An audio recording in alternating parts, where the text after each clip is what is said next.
ধৈর্য ধারণ করা। সবর শাব্দিক অর্থ হচ্ছে বিরত থাকা, অর্থাৎ প্রতিশোধ নেওয়ার শক্তি সামর্থ্য থাকা সত্ত্বেও প্রতিশোধ না নেওয়া, ধৈর্য ধারণ করা, এটাকে বলা হয় সবর। এই ধৈর্য ধারণটা হযরত আদম আলাইহিস সালাম থেকে শুরু করে আমাদের নবী পর্যন্ত প্রত্যেকটা নবী ইসলামের জন্য, দিন কায়েমের জন্য, দিনকে প্রতিষ্ঠা করার জন্য বিভিন্ন ধৈর্য ধারণ করেছে, বিভিন্ন সময় বিভিন্নভাবে। এই জন্য প্রত্যেকটা কাজের ক্ষেত্রেই আমাদেরকে ধৈর্য ধারণ করতে হবে। কারণ রব্বুল আলামিন কুরআনুল কারীমের মধ্যে বলেছেন, ইয়া আইয়ুহাল্লাযীনা আমানুস্তাঈনু বিস-সাবরি ওয়াস-সালাহ, যে হে ঈমানদারগণ তোমরা ধৈর্য ধারণ করো।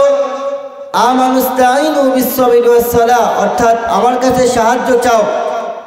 ইস্তাঈনু বিস-সাবরি ওয়াস-সালাহ, সবর এবং নামাজের মাধ্যমে। এখানে সবরটাকে আগে নিয়ে এসেছেন রব্বুল আলামিন, যে রব্বুল আলামিনের নিকট কোনো কিছু চাইতে হলে ধৈর্য ধারণ করার মাধ্যমে চাইতে হবে, নামাজের মাধ্যমে চাইতে হবে। অনেক সময় অনেক বিপদ আপদ, বালা মুসিবত, টাকা পয়সা সব কিছুই আসে, কিন্তু কাজে লাগে না। ধৈর্য ধারণ করার ফলে একটা সময় আসে যে রব্বুল আলামিন এই ধৈর্য ধারণ করার মাধ্যমে আমাদেরকে সফলতা দান করেন। আর হাদিস শরীফের মধ্যে বলা হয়েছে যে জান্নাতে ওই সমস্ত ব্যক্তি থাকবে যারা দুনিয়াতে ধৈর্যশীল ছিল। আপনার প্রতিবেশী আপনাকে একটা গালি দিয়েছে, আপনার প্রতিবেশী আপনাকে একটা আঘাত করেছে, এ কারণে আপনি একটু ধৈর্য ধারণ করেন। আপনার সংসারে বিপদ আপদ, বালা মুসিবত, আল্লাহর কাছে সাহায্য চান, ধৈর্য ধারণ করেন, আল্লাহ রাব্বুল আলামিনের পক্ষ থেকে ধৈর্য ধারণ এমনিতেই চলে আসবেন। আপনার সন্তান আদি নাই, কিংবা আপনার ছেলে সন্তান, কন্যা সন্তান হয় না, রব্বুল আলামিনের নিকট চান একটা কন্যা সন্তান রব্বুল আলামিন দিবেন, ধৈর্য ধারণ করেন। কিংবা ছেলে সন্তান, মেয়ে সন্তান হচ্ছে না, এরকমভাবে রব্বুল আলামিনের নিকট ধৈর্য ধারণ করেন। অনেকেই আছে যে সন্তান আদি হয় না, আল্লাহ রাব্বুল আলামিনের কাছে চান, ধৈর্য ধারণ করেন, হায় হতাশ হন, রব্বুল আলামিন সঠিক সময় মতো আপনাকে অবশ্যই অবশ্যই দিয়ে দিবেন। কারণ হাদিস শরীফের মধ্যে বলা হয়েছে যে দোয়া করলে দোয়া কবুল হয়। একটা দোয়ার কবুলের স্তর আছে, হয় সঙ্গে সঙ্গে কবুল হবে, না হলে কিছুদিন পরে হবে, না হলে রব্বুল আলামিন এই দোয়াটাকে কিয়ামতের ময়দানে কবুল করবেন। সুবহানাল্লাহ।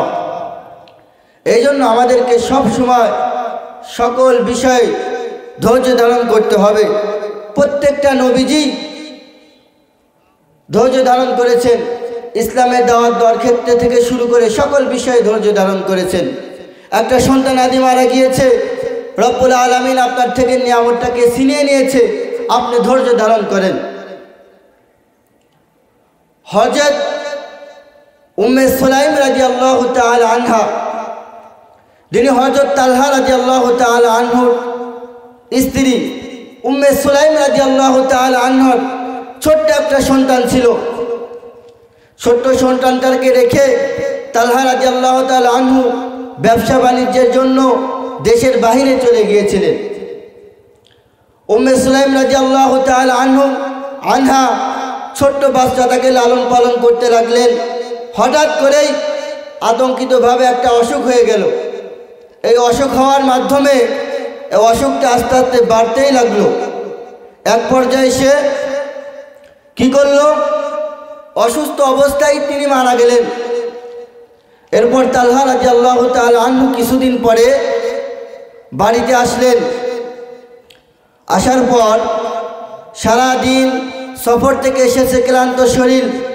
সন্ধ্যাবেলা স্ত্রীকে জিজ্ঞাসা করতে, হে স্ত্রী, আমার যে কলিজার টুকরা একটা সন্তান ছোট্ট সন্তানকে আমি রেখে গিয়েছিলাম, সে সন্তানটা কোথায়? দেখেন তখনকার এক সাহাবী, মহিলা সাহাবী, কত বুদ্ধিমতী। উনি চিন্তা করতেছে, এই আমার এই স্বামী 2-3 মাস সফরে থেকে আলো বাহির থেকে, সারাদিন ক্লান্ত লগ্নে সফর করে বাড়িতে এসেছে, কলিজার টুকরা সন্তানের কথা জিজ্ঞাসা করছে। আমি যদি এখন বলি আমার সন্তানটা মারা গিয়েছে, তাহলে আমার এই স্বামী সারা রাত সন্তানের টেনশনে ঘুম হবে না। তখন তিনি বললেন যে আপনার সন্তান, কথাটা একটু ঘুরিয়ে বললেন যে আপনার সন্তানটা আমাদের থেকে আরো ভালো জায়গায় রয়েছে, অনেক হেফাজতে রয়েছে। কারণ ছোট্ট শিশুটা ইন্তেকাল করেছে, নাবালক শিশু যদি ইন্তেকাল করে মারা যায় তাহলে তো সে জান্নাতি। তাহলে উম্মে সুলাইম রাদিয়াল্লাহু তাআলা আনহা যে উনি বলেছেন আমাদের থেকে আরো ভালো জায়গায় আরো নিরাপদে রয়েছে, তাহলে ওনার কথাটা কিন্তু মিথ্যা হয় না, একটু ঘুরিয়ে বলছে। এভাবে সারা রাত্রি যখন কেটে গেল, আবু তালহা রাদিয়াল্লাহু তাআলা আনহু তিনি রাতের বেলা খাবার দাবার খেলেন, পানাহার করলেন। এক পর্যায়ে তিনি রাতের বেলা স্ত্রীর সাথে সহবাস করলেন, মিলিত হলেন। সকালবেলা যখন হলো, হযরত উম্মে সুলাইম রাদিয়াল্লাহু তাআলা আনহা তার কৌশলে তার স্বামীকে বলছে, ওগো স্বামী, একজন মানুষ দুঃখী আপনাকে কোনো কিছু হাওলাত দেয়, আপনাকে কোনো কিছু যদি হাওলাত দেয়, ওই জিনিসটা যদি কিছুদিন পরে আবার আপনার কাছে ফেরত চায়, ওগো স্বামী আপনি কি ওই জিনিসটাকে তাকে ফেরত দিবেন? হযরত তালহা রাদিয়াল্লাহু তাআলা আনহু বললেন, অবশ্যই আমি তা ফেরত দেব, কারণ তার থেকে হাওলাত নিয়েছিলাম। একটা সময় যদি যে হাওলাতের টাকাটা কিংবা অন্য কোনো জিনিস সে আমার নিকট ফেরত চায়, অবশ্যই আমি তাকে ফেরত দিয়ে দেব। এটা ফেরত দেওয়াই হলো একটা সমীচীন ভালো কাজ। হযরত উম্মে সুলাইম রাদিয়াল্লাহু তাআলা আনহা বললেন, ওগো স্বামী, পুত্র নামক যে নিয়ামত সন্তানটা রব্বুল আলামিন আমাদেরকে দিয়েছিলেন, রব্বুল আলামিন সেটা আমাদের থেকে ছিনিয়ে নিয়েছেন। আমাদের এই ছোট্ট কলিজার টুকরা সন্তানটা ইন্তেকাল করেছে। ওগো স্বামী, এই কারণেই আমি রাতের বেলা আপনার নিকট বলি নেই, কারণ এই কথাটা যদি রাতের বেলা আপনাকে বলতাম, আপনি সারা রাত টেনশন করতেন, কান্দাকাটি করতেন, ছেলের জন্য একটু মন খারাপ হতো।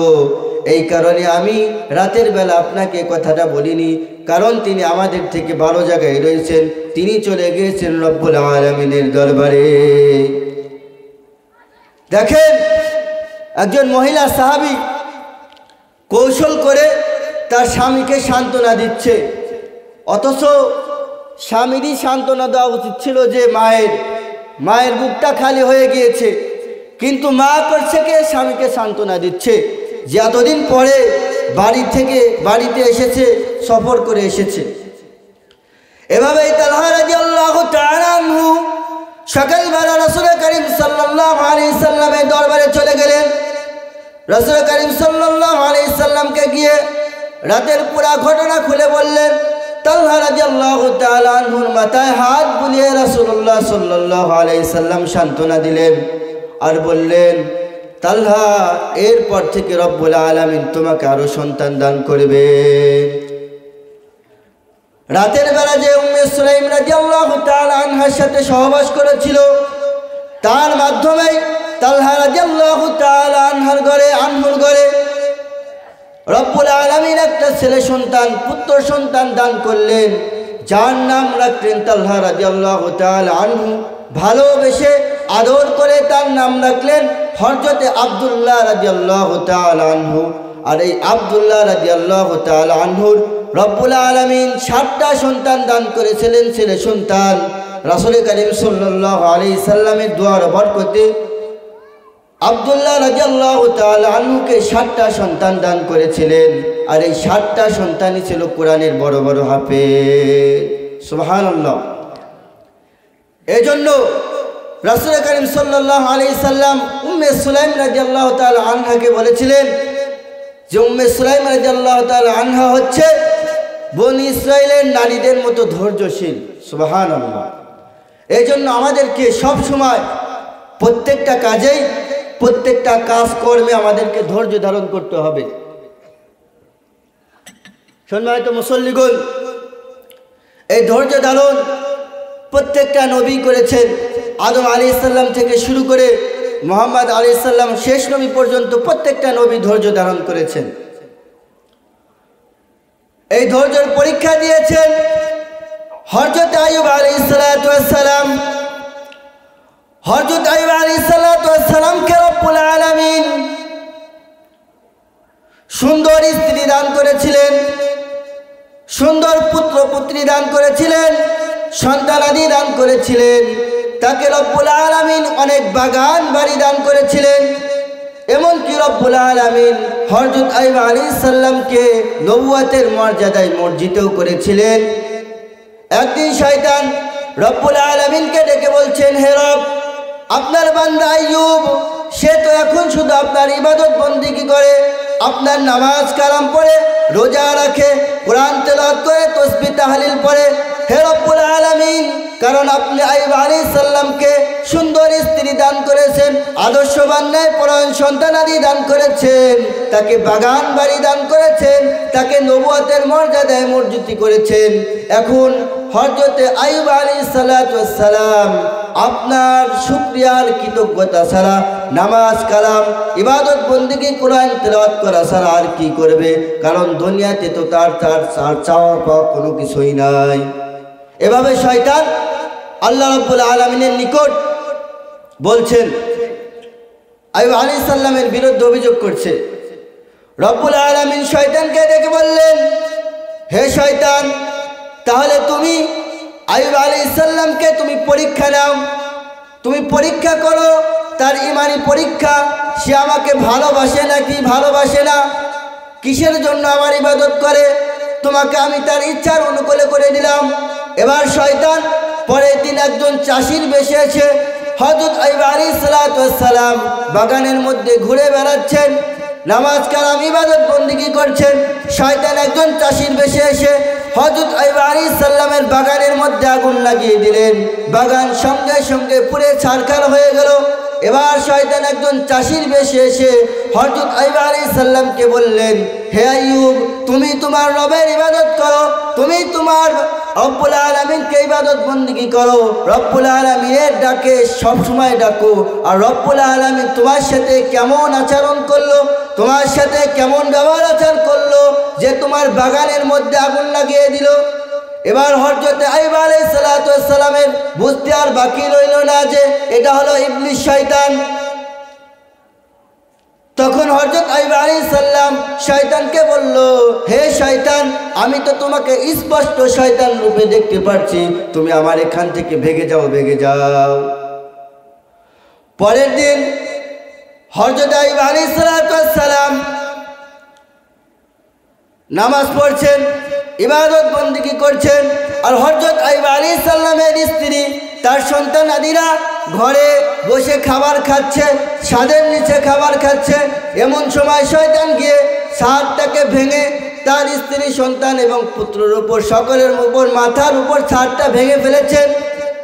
হযরত আইয়ুব আলাইহিস সালামকে এসে বলছে, হে আইয়ুব, এদিকে তুমি নামাজ পড়ছো, তোমার ইবাদত বন্দেগী করছো, তোমার রবকে ডাকছো, আর তোমার রব তোমার সাথে কেমন আচরণ করলো আমি তোমার স্ত্রী এবং পুত্রকে দেখেছি, তারা ঘরে বসে খাবার খাচ্ছে, আর তোমার রব্বুল আলামিন তাদের ছাদ ভেঙে মাথার উপর ফেলে দিয়েছে। এ কথা বলছে। এবং শয়তান যা বলছে যে, হে আইয়ুব, তোমার সন্তান আদিকে আমি এমনভাবে মরা দেখেছি যে তাদের নাক দিয়ে, কান দিয়ে মাথার মগজ গলে গলে বের হচ্ছে। হযরত আইয়ুব আলাইহিস সালাম বললেন, হে শয়তান, আমি কি তোমার তো স্পষ্ট শয়তান রূপে দেখতে পাচ্ছি, দূর হয়ে যাও, দূর হয়ে যাও। এভাবে শয়তানকে তাড়িয়ে দিল। শয়তান এভাবে আইয়ুব আলাইহিস সালামের সাথে কথা বলছিলেন যে রব্বুল আলামিন তার সাথে একটা অনেক খারাপ কাজ করে ফেলেছে, রব্বুল আলামিনকে একটা দোষারোপ করে ফেলেছে। এভাবে শয়তান আইয়ুব আলাইহিস সালামকে ধোঁকা দিতে যাচ্ছেন। তৃতীয় দিন হযরত আইয়ুব আলাইহিস সালাম নামাজের মধ্যে দাঁড়িয়েছে। শয়তান এসে হযরত আইয়ুব আলাইহিস সালামের বাতিকে কাট করে দিয়ে তার লুঙ্গির মধ্যে, তার পণ্যের মধ্যে আগুন লাগিয়ে দিয়েছে। হযরত আইয়ুব আলাইহিস সালামের পুরা শরীরের মধ্যে আগুন লাগিয়ে গিয়েছে, পুরা শরীর আগুনে ঝলসে গিয়েছে। হযরত আইয়ুব আলাইহিস সালাম এভাবেই যখন নামাজ পড়তেছিল, শয়তান যখন বাতি কাট করে আগুন লাগিয়ে দিল, হযরত আইয়ুব আলাইহিস সালামের পুরা শরীর পুড়ে গেল। হযরত আইয়ুব আলাইহিস সালাম এবার আস্তে আস্তে তার শরীরের মধ্যে ঠুসা পড়তে লাগলো। এই ঠুসাগুলো আস্তে আস্তে পড়তে পড়তে ঘা হয়ে গেল। শরীরের মধ্যে যখন ঘা হয়ে গেল, এই ঘা থেকে এক পর্যায়ে পোকা লেগে গেল। হযরত আইয়ুব আলাইহিস সালাম এত পরিমাণে ধৈর্য ধারণ করেছিলেন। বন্ধু মুসলমান, হাদিস শরীফের মধ্যে এসেছে হযরত আইয়ুব আলাইহিস সালামের শরীরের মধ্যে যখন পোকা লেগে যেত, কোনো পোকা যদি এই শরীর থেকে মাটির মধ্যে পড়ে যেত, হযরত আইয়ুব আলাইহিস সালাম ওই পোকাটাকে আবার মাটি থেকে উঠিয়ে তার শরীরের মধ্যে লাগিয়ে দিত। আর এ বলতো, আমার শরীরকে রব্বুল আলামিন তোমার রিজিক দান করেছে, আমার শরীরকে যেহেতু তোমাকে খাদ্য বানিয়েছে, কি কারণে তাহলে তুমি এই মাটির মধ্যে পড়ে থাকবে? তুমি আমার এই শরীর থেকে আহার করো। এভাবে হযরত আইয়ুব আলাইহিস সালাম ধৈর্য ধারণ করেছিলেন। 18 বছর যাবৎ হযরত আইয়ুব আলাইহিস সালাম এভাবেই ধৈর্য ধারণ করেছিলেন। আল্লাহ রাব্বুল আলামিনের প্রেমের ভালোবাসার পরীক্ষা দিয়েছিলেন। হাদিস শরীফের মধ্যে এসেছে, একদিন হযরত আইয়ুব আলাইহিস সালামকে জিবরাইল আলাইহিস সালাম এসে সালাম দিচ্ছেন। হযরত আইয়ুব আলাইহিস সালাম প্রথমবার সালামের উত্তর নিলেন না। দ্বিতীয়বার আবার জিবরাইল আলাইহিস সালাম হযরত আইয়ুব আলাইহিস সালামকে সালাম দিলেন। এবার হযরত আইয়ুব আলাইহিস সালাম দ্বিতীয়বার সালামের উত্তর দিলেন। এবার জিবরাইল আলাইহিস সালাম বললেন, হে আইয়ুব, প্রথমবার যে আমি তোমাকে সালামের উত্তর দিলাম, আমি যে তোমাকে সালাম দিলাম, কেন তুমি আমাকে সালামের উত্তর দিলে না? হযরত আইয়ুব আলাইহিস সালাম বললেন, হে জিবরাইল ভাই, আমাকে যে প্রথমবার সালাম দিয়েছিলে, আমার শরীরের মধ্যে একটা পোকা কামড়িয়ে আমার শরীর থেকে গোশত খাচ্ছিল, সে তার রিজিক ভক্ষণ করছিল। আমি যদি প্রথমবার আপনার সালামের উত্তর দিতাম, তাহলে ওই পোকা আর শরীর থেকে খাওয়া বন্ধ করে দিত। এই কারণে আমার পক্ষ থেকে একটা ত্রুটি হতে পারে, এই জন্য আমি প্রথমবার সালামের উত্তর দেই নেই, এই জন্য আমি দ্বিতীয়বার আপনার সালামের উত্তরে দিয়েছি। সুবহানাল্লাহ। আইয়ুব আলাইহিস সালাম পোকা শরীর থেকে তার মাংস খাচ্ছে, আর তিনি সালামের উত্তর প্রথমবার দেন নাই। যে প্রথমবার যদি সালামের উত্তর দেই, আর এ কারণে যদি কথা বলার কারণে দেখা যায় যে খাবার দাবার যদি বন্ধ করে দেয়, তাহলে আমার পক্ষ থেকে একটা ত্রুটি হতে পারে, এ কারণে দ্বিতীয়বার সালামের উত্তর দিয়েছেন। এভাবেই হযরত আইয়ুব আলাইহিস সালাম 18 বছর যাবৎ এই প্রেমের ধৈর্য ধারণ করেছে, প্রেমের পরীক্ষা দিয়েছে। শয়তান যে রব্বুল আলামিনকে বলেছিল, আইয়ুব আলাইহিস সালাম আপনার কৃতজ্ঞতার শুকরিয়া আদায় করা ছাড়া কি করবে, এভাবে রব্বুল আলামিনের ধৈর্য ধারণ করেছিল। 18 বছর ধৈর্য ধারণ করার পর আইয়ুব আলাইহিস সালামকে রব্বুল আলামিন ঘোষণা দিয়ে দিলেন, ইন্না ওয়াজাদনাহু সাবিরান নি'মাল আবদু ইন্নাহু আওয়াব। সুবহানাল্লাহ। রব্বুল আলামিন ডেকে বলেন, ইন্না ওয়াজাদনাহু সাবিরান। এভাবেই হযরত আইয়ুব আলাইহিস সালাম 18 বছর যাবৎ এই ধৈর্য ধারণ করেছিলেন। হযরত আইয়ুব আলাইহিস সালামকে জিজ্ঞাসা করা হয়, এভাবে যখন এক পর্যায়ে তিনি সুস্থ হয়ে গেলেন, রব্বুল আলামিন তাকে আবার পুনরায় তার স্ত্রী সন্তান আদি তাকে আবার ফিরিয়ে দিলেন, এবং তার যে বাগান বাড়ি ধ্বংস হয়ে গিয়েছিল, সে বাগান বাড়িকেও ফিরিয়ে দিলেন। এভাবে ধৈর্য ধারণ করার পর 18 বছর যাবৎ যখন প্রেমের পরীক্ষা দিয়েছে, একদিন আইয়ুব আলাইহিস সালামকে জিজ্ঞাসা করা হয় যে, আল্লাহর নবী, আপনি যে এখন সুস্থ হয়েছেন, আপনার এই সুস্থতার দিনগুলোই ভালো কাটছে, নাকি অসুস্থতার দিনগুলোই ভালো কাটছে? হযরত আইয়ুব আলাইহিস সালাম বলেছিলেন, আমি এখন সুস্থতা দান করেছে এটা আল্লাহ রাব্বুল আলামিনের একটা শুকরিয়া, কিন্তু আমি যখন অসুস্থ ছিলাম আমার এই অসুস্থ থাকার দিনগুলোতেই আমার বেশি মনে পড়ে, ওই দিনগুলোই আমার ভালো কেটেছে। কারণ সকালবেলা যখন হতো রব্বুল আলামিন আমাকে ডাক দিয়ে বলতো, হে আইয়ুব তোমার কি অবস্থা, তুমি কেমন আছো? আমি রব্বুল আলামিনকে বলতাম, রব্বুল আলামিন আমি আলহামদুলিল্লাহ খুব ভালো আছি। এই আলহামদুলিল্লাহ রব্বুল আলামিন যখন আমাকে ডেকে বলতো আমি ভালো আছি, আমাকে যখন খোঁজ খবর নিতেন, এই খোঁজ খবর নেওয়ার কারণে আমার যে কষ্ট যন্ত্রণা, আমার শরীরের মধ্যে যে ব্যথা ছিল সে ব্যথা সারাদিন আমার কেটে যেত। আবার যখন সন্ধ্যাবেলা হতো রব্বুল আলামিন আবার ডেকে বলতে, হে আইয়ুব তোমার শরীরের কি অবস্থা, তুমি কেমন আছো? হযরত আইয়ুব আলাইহিস সালাম বলেন, হে রব আলহামদুলিল্লাহ আমি খুব ভালো আছি। যে রাতের বেলা একবার আর দিনের বেলা একবার রব্বুল আলামিন যে আমাকে স্মরণ করতে ডাকতো, এই ডাকের কারণে দিনের বেলা যখন জিজ্ঞাসা করতো আমার সারা দিন কষ্টগুলো দূর হয়ে যেত। আবার রাতের বেলা যখন আমাকে জিজ্ঞাসা করতো কেমন আছো, রব্বুল আলামিনের কেমন আছো কথাটা আমার উত্তর দিলে আমার সারা রাতের কষ্ট যন্ত্রণা আমার দূর হয়ে যেত। এভাবে হযরত আইয়ুব আলাইহিস সালাম 18 বছর যাবত এই প্রেমের পরীক্ষা দিয়েছেন। সুবহানাল্লাহ, তিনি কত ধৈর্য ধারণ করেছেন। আর আজকে আমাদের একটা বিপদ আপদ বালা মুসিবত যদি আসে তাহলে আমাদের আর কি থাকে, হায় হুতাশ, অমুক করলে মনে হয় অমুকটা হতো, অমুক কাজ করলে মনে হয় এভাবে সেরে যেত, এরকমভাবে আমরা বলতে থাকি। এভাবেই প্রত্যেকটা নবী রাসূলগণ রব্বুল আলামিনের ধৈর্য ধারণ করেছেন, সাহাবা কিরামের মধ্যেও ধৈর্য ধারণ করেছেন। এক সাহাবী ছিল হযরত আব্দুল্লাহ যুল বাজাদাইন রাদিয়াল্লাহু তাআলা আনহু।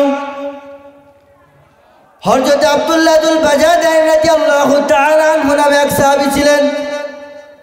হযরত আব্দুল্লাহ যুল বাজাদাইন রাদিয়াল্লাহু তাআলা আনহু মদিনা থেকে একটু দূরে বসবাস করতেন। হযরত আব্দুল্লাহ যুল বাজাদাইন রাদিয়াল্লাহু তাআলা আনহু বন্ধুদের মুখে শুনেন মদিনাতে মুহাম্মদ নামক এক নবী তাশরীফ এনেছে।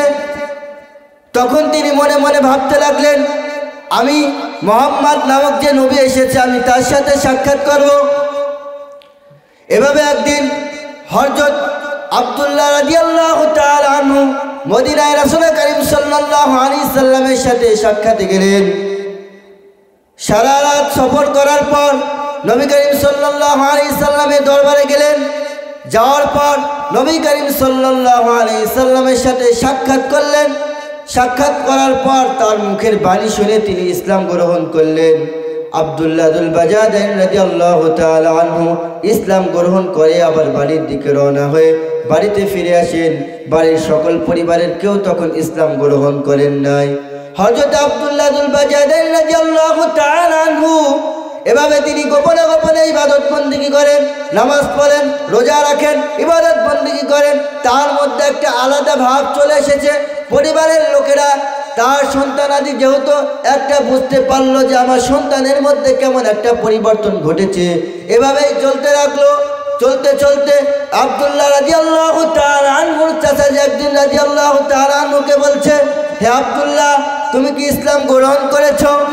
এবার আব্দুল্লাহ যুল বাজাদাইন রাদিয়াল্লাহু তাআলা আনহু বলেন, হে চাচা আমি তো ইসলাম গ্রহণ করেছি।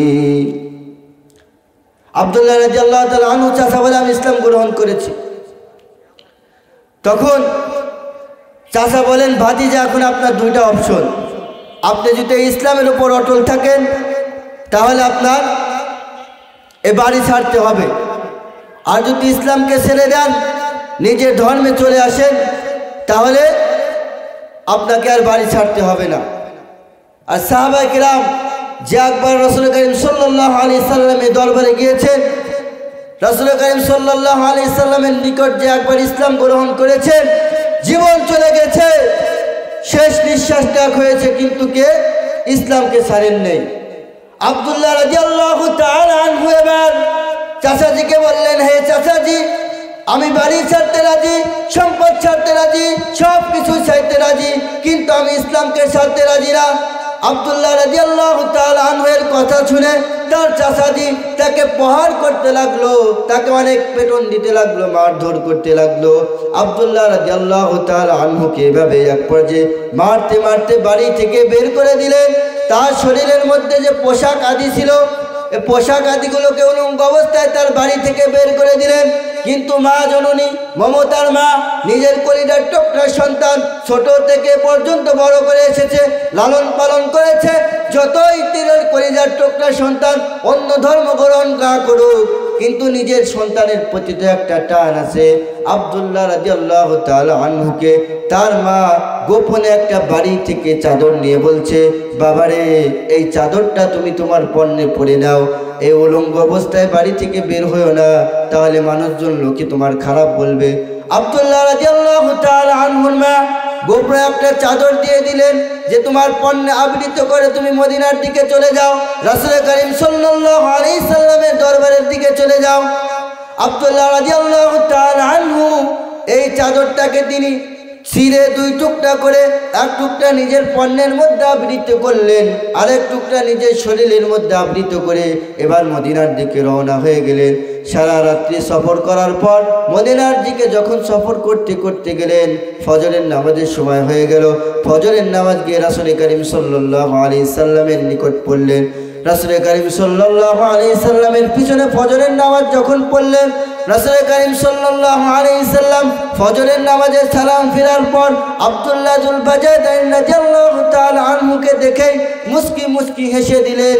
রাসূল করিম সাল্লাল্লাহু আলাইহি সাল্লামের মুখের মধ্যে এত সুন্দর একটা হাসি চলে এলো। এই হাসির কারণে সকল সাহাবা কেরাম রাসূলুল্লাহ সাল্লাল্লাহু আলাইহি সাল্লামের দিকে একবার তাকান, আর একবার আব্দুল্লাহ রাদিয়াল্লাহু তাআলা আনহুর দিকে তাকান যে কি সাহাবী, কোথা থেকে এসেছে। রাসূল করিম সাল্লাল্লাহু আলাইহি সাল্লাম সালাম ফিরেই তার দিকে এত হাসি মুখে তাকিয়ে আছে, ইতিপূর্বে তো এত তাকিয়ে থাকতে দেখেনি। রাসূল করিম সাল্লাল্লাহু আলাইহি সাল্লামকে এত হাসি থাকতে দেখেনি। সাহাবা কেরাম চেনে না, অচেনা মানুষ, জিজ্ঞাসাও করছে না, কিন্তু রাসূলের হাসি দেখে পুরা সাহাবা কেরাম কৌতূহল হয়ে গেছে। এত আনন্দ তো ইতিপূর্বে কোনোদিনও দেখি নাই। এবার আব্দুল্লাহ যুল বাজাদাইন রাদিয়াল্লাহু তাআলা আনহু রাসূল করিম সাল্লাল্লাহু আলাইহি সাল্লামকে ডেকে বললেন, ইয়া রাসূলুল্লাহ, ইয়া হাবিবাল্লাহ, আমি আমার পিতামাতাকে ছেড়ে এসেছি, আমি আমার এলাকা ছেড়ে এসেছি, আমি আমার সয় সম্পত্তি সব কিছুকে ছেড়ে এসেছি, আমি একমাত্র ইসলাম গ্রহণ করেছি, এই ইসলামের সাথে আশ্রয় নিয়েছি। ইয়া রাসূলুল্লাহ, ইয়া হাবিবাল্লাহ, আমি সব কিছুই আপনার কাছে ছেড়ে এসেছি, আপনি আমার থেকে, আপনার দরবার থেকে আমাকে তাড়িয়ে দিবেন না। এভাবে আব্দুল্লাহ যুল বাজাদাইন রাদিয়াল্লাহু তাআলা আনহু তিনি আসহাবের সুফাদের সাহাবাদের সাথে মিলিত হয়ে গেলেন। এভাবে রাসূল করিম সাল্লাল্লাহু আলাইহি সাল্লামের সাথে থাকতে লাগলেন। হযরত আব্দুল্লাহ যুল বাজাদাইন রাদিয়াল্লাহু তাআলা আনহু এভাবেই যখন রাসূল করিম সাল্লাল্লাহু আলাইহি সাল্লামের সাথে থাকতে শুরু করলেন, এক যুদ্ধে রাসূল করিম সাল্লাল্লাহু আলাইহি সাল্লাম যখন মদিনা থেকে একটা যুদ্ধে রওনা গমন করলেন, পথের মধ্যে যাওয়ার পর রাসূল করিম সাল্লাল্লাহু আলাইহি সাল্লামের এই সাহাবী আব্দুল্লাহ যুল বাজাদাইন রাদিয়াল্লাহু তাআলা আনহু কিছু দূর যাওয়ার পরে যুদ্ধের পথের মধ্যে জ্বর আক্রান্ত হয়ে যায়। জ্বর আক্রান্ত হওয়ার পর অনেক জ্বর হয়ে যায়। এভাবে তিনি এক পর্যায়ে মুমূর্ষ অবস্থা হয়ে যায়। তখন আব্দুল্লাহ যুল বাজাদাইন রাদিয়াল্লাহু তাআলা আনহুর খবর সাহাবা কেরাম রাসূল করিম সাল্লাল্লাহু আলাইহি সাল্লামের নিকট পাঠান। রাসূল করিম সাল্লাল্লাহু আলাইহি সাল্লামের নিকট যখন আব্দুল্লাহ যুল বাজাদাইনের খবর চলে গেল, নবী করিম সাল্লাল্লাহু আলাইহি সাল্লাম আবু বকর, ওমর ফারুককে সাথে নিয়ে আব্দুল্লাহর কাছে চলে এলেন। আব্দুল্লাহ রাদিয়াল্লাহু তাআলা আনহু তখন মুমূর্ষ অবস্থায় পড়ে আছে। নবী করিম সাল্লাল্লাহু আলাইহি সাল্লাম এসে আব্দুল্লাহ যুল বাজাদাইনের মাথাটা তার নিজের রানের উপরে রাখলেন। রানের উপরে রাখার পর এমন অবস্থায় আব্দুল্লাহ যুল বাজাদাইন রাদিয়াল্লাহু তাআলা আনহু সঙ্গে সঙ্গে রব্বুল আলামিনের ডাকে সাড়া দিয়ে চলে গেলেন। এভাবেই চলে গেলেন। আব্দুল্লাহ যুল বাজাদাইন যখন ইন্তেকাল করলেন, রাসূল করিম সাল্লাল্লাহু আলাইহি সাল্লাম সাহাবাদেরকে বললেন, হে সাহাবা কেরাম, তোমরা কবর খনন করো। এভাবে কবর খনন করার পর আব্দুল্লাহ যুল বাজাদাইন রাদিয়াল্লাহু তাআলা আনহুর কবর খনন করার পর রাসূল করিম সাল্লাল্লাহু আলাইহি সাল্লাম অন্য কবরে আলী নামে, ওমর, উসমান, আবু বকর, অন্য কবরে নামে, এই কবরে রাসূলুল্লাহ সাল্লাল্লাহু আলাইহি সাল্লাম স্বয়ং নিজেই নামলেন। তাকে রাসূল করিম সাল্লাল্লাহু আলাইহি সাল্লামের একটা জুব্বা মুবারক দান করলেন। জুব্বা মুবারক দিয়ে হযরত আব্দুল্লাহ রাদিয়াল্লাহু তাআলা আনহুর কাফনের ব্যবস্থা করলেন। এভাবে কাপড় দেওয়ার পর আব্দুল্লাহ রাদিয়াল্লাহু তাআলা আনহুর কবরে রাসূল করিম সাল্লাল্লাহু আলাইহি সাল্লাম স্বয়ং তিনিই নামলেন। রাসূল করিম সাল্লাল্লাহু আলাইহি সাল্লাম কবরের মধ্যে নামার পর সাহাবা কেরামদেরকে বললেন, আব্দুল্লাহ যুল বাজাদাইন রাদিয়াল্লাহু তাআলা আনহুর লাশটা আমার নিকট দাও। নবী করিম সাল্লাল্লাহু আলাইহি সাল্লাম আব্দুল্লাহ রাদিয়াল্লাহু তাআলা আনহুর লাশটাকে কবরের মধ্যে রাখলেন। রাখার পর তখন রাসূল করিম সাল্লাল্লাহু আলাইহি সাল্লাম আব্দুল্লাহ রাদিয়াল্লাহু তাআলা আনহুর বুকের উপর হাত দিয়ে বললেন, ও আল্লাহ, আমি আব্দুল্লাহ যুল বাজাদাইনের উপর সন্তুষ্টি হয়ে গিয়েছি, ও আল্লাহ আপনিও তার উপর সন্তুষ্টি হয়ে যান। সুবহানাল্লাহ।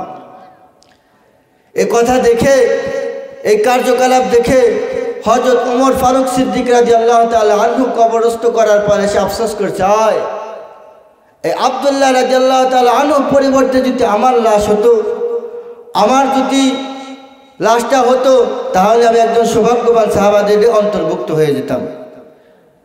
এই যে আব্দুল্লাহ যুল বাজাদাইন রাদিয়াল্লাহু তাআলা আনহু যে ইসলাম গ্রহণ করেছিলেন, এই ইসলাম গ্রহণ করার কারণে কত কষ্ট, কত নির্যাতন সহ্য করেছিলেন তিনি। এই নির্যাতন সহ্য করার পর রব্বুল আলামিন তাকে কিন্তু জিরো থেকে হিরো বানিয়ে দিয়েছিলেন। আব্দুল্লাহ রাদিয়াল্লাহু তাআলা আনহুর চাচা তাকে পিটতে মারতে বাড়ি থেকে প্রহার করে দিতে উলঙ্গ অবস্থায় বের করে দিয়েছিলেন। আর তিনি একটা চাদর, এই চাদরটাকে দুই টুকরা করেছিলেন। এক টুকরা নিজের শরীরে আবৃত করেছিলেন, এক টুকরা পণ্যে আবৃত করেছিলেন। এই কারণেই তাকে আব্দুল্লাহ যুল বাজাদাইন বলা হয়। যুল বাজাদাইন অর্থ হচ্ছে দুই চাদরওয়ালা বিশিষ্ট ব্যক্তি। তিনি ইসলামের জন্য কত ধৈর্য ধারণ করেছেন। এভাবে